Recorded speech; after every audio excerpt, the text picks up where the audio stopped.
A ideia, gente, não é para ser uma lista exaustiva, é só para colocar algumas, mas é meio que tentando já fazer esse depara, sabe? Então, se você está precisando medir receita, você vai usar métricas mais relacionadas à receita, custo, etc, né? Se for métricas de branding, aliás, você tem um objetivo de marca, então você vai usar métricas de marca, né? Se você tem um objetivo mais de resultado, performance, talvez até mais um olhar de mídia, você vai ter essas métricas mais focadas em performance, retenção e assim por diante, né? Dependendo da tua área, às vezes você vai ter até outras. Mas o lance é meio que isso, assim, a gente fez conectou o bichinho com o bichinho para facilitar aqui a vida, mas é esse tipo de coisa. Então acho que é só tomar cuidado, assim, para não colocar métrica que não faz sentido, dependendo do qual que é o objetivo que você vai botar aqui. E às vezes é difícil mesmo, né? Porque se for pensar, a gente ouve muito isso para branding. A galera fala, putz, eu não tenho métricas de branding.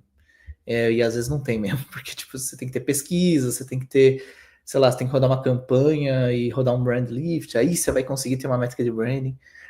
Então, às vezes pode ser um pouco mais complicado, dependendo da sua situação. E caso você use uma métrica que não é de branding, você só tem que ter honestidade intelectual de falar, cara, isso aqui é outra coisa, porém estou usando como proxy, como um espelho, um potencial explicação. Mas é tipo, sabe quando a galera pega tráfego orgânico? Não, tráfego orgânico é tráfego orgânico. Tipo, a pessoa veio de algum lugar X, que eu não sei dizer que é direto no Google. Tá, é isso. Não é branding, isso. Talvez pode ser fruto de uma ação de branding, mas não necessariamente, né? Então, só tomar cuidado de não usar a métrica que não é da sua disciplina para aquilo. E caso use, também colocar as observações necessárias, que senão começa a confundir, né? E aí, junto disso, eu queria trazer essa dica aqui. Eu vivenciei bastante isso com meus clientes no passado, que é o seguinte: existem métricas de acompanhamento e métricas que são objetivo.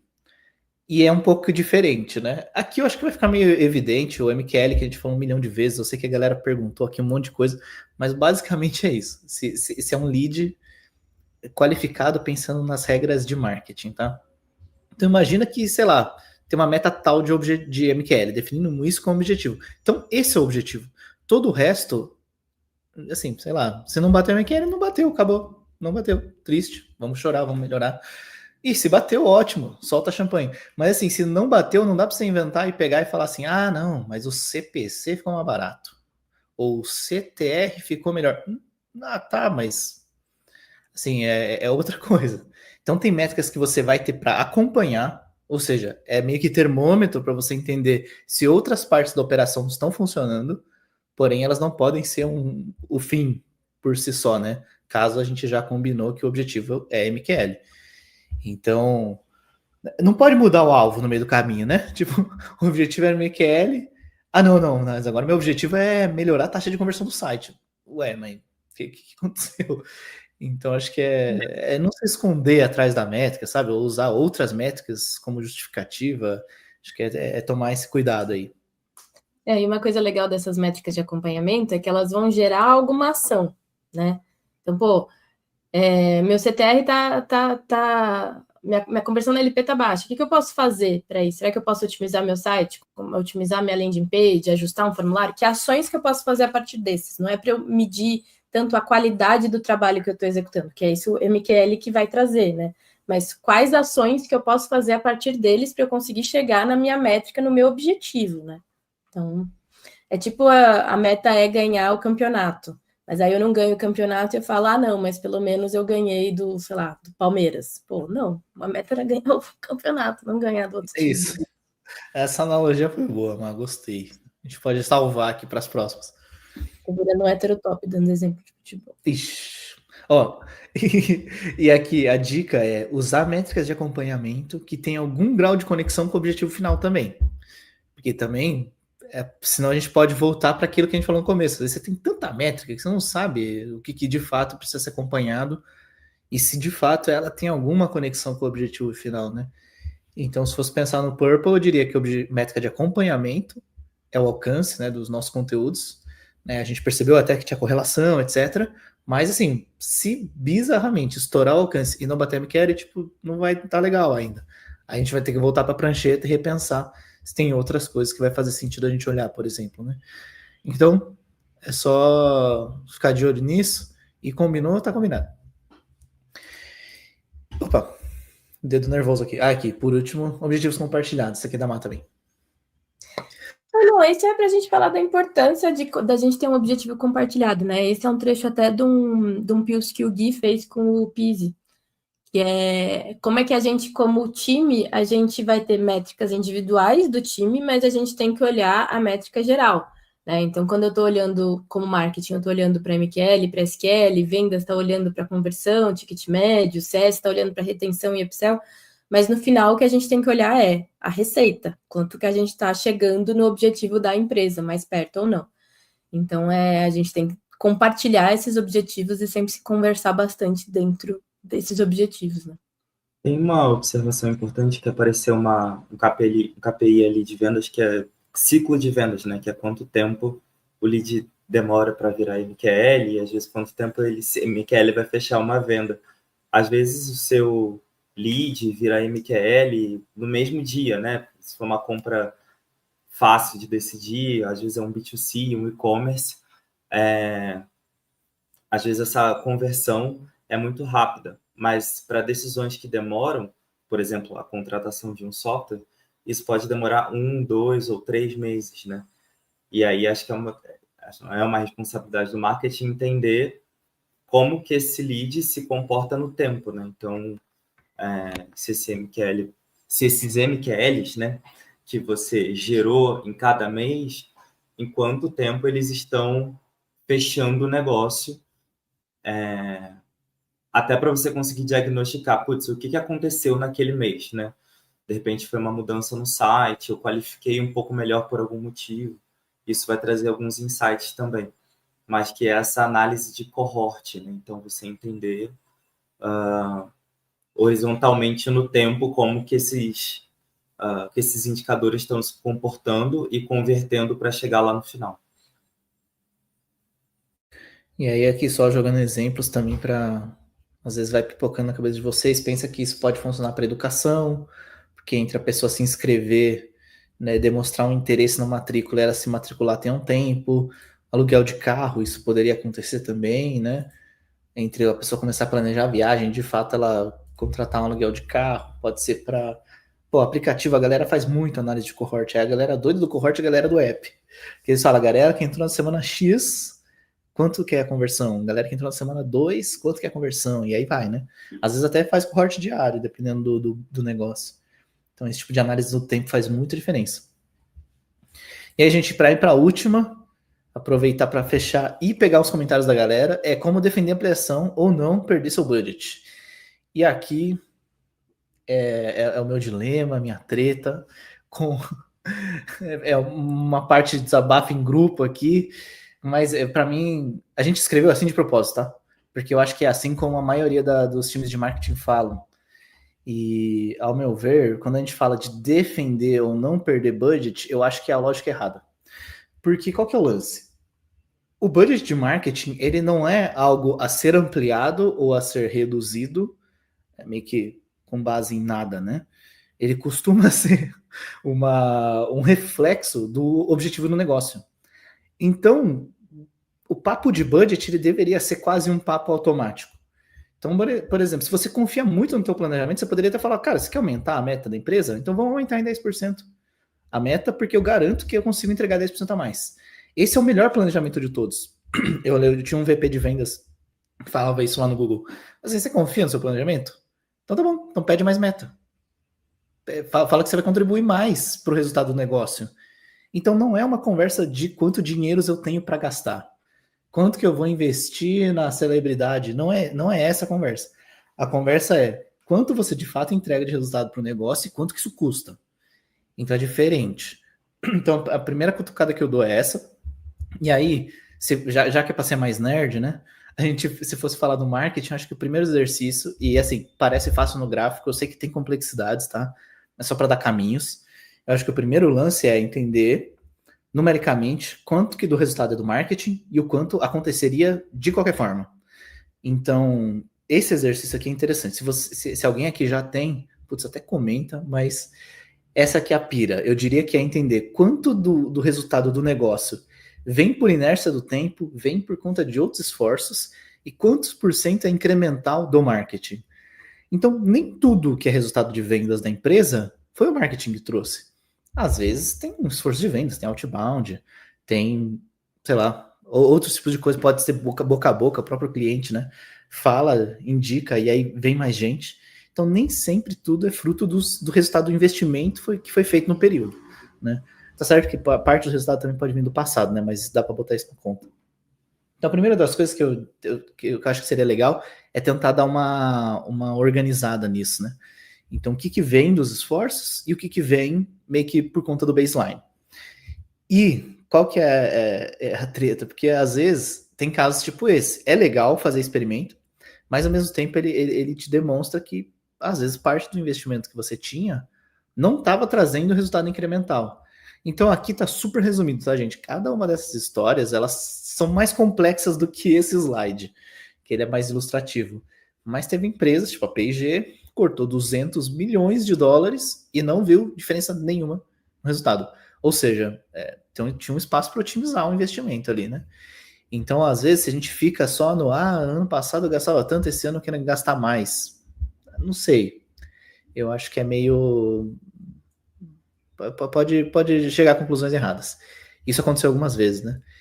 Então, às vezes, a forma de você entender se realmente o marketing traz um impacto incremental é fazer esses experimentos e ver se realmente o que você está fazendo traz esse resultado extra. E dependendo da sua forma de medir, você vai ter diferenças, né, nas conclusões. Então, tem modelos de atribuição, por exemplo, que vão dizer que X canal tem tal contribuição. Mas se você usar outro modelo de atribuição, você vai ter outra conclusão.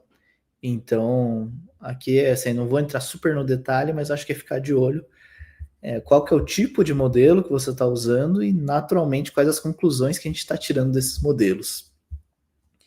E aí, eu poderia... Opa!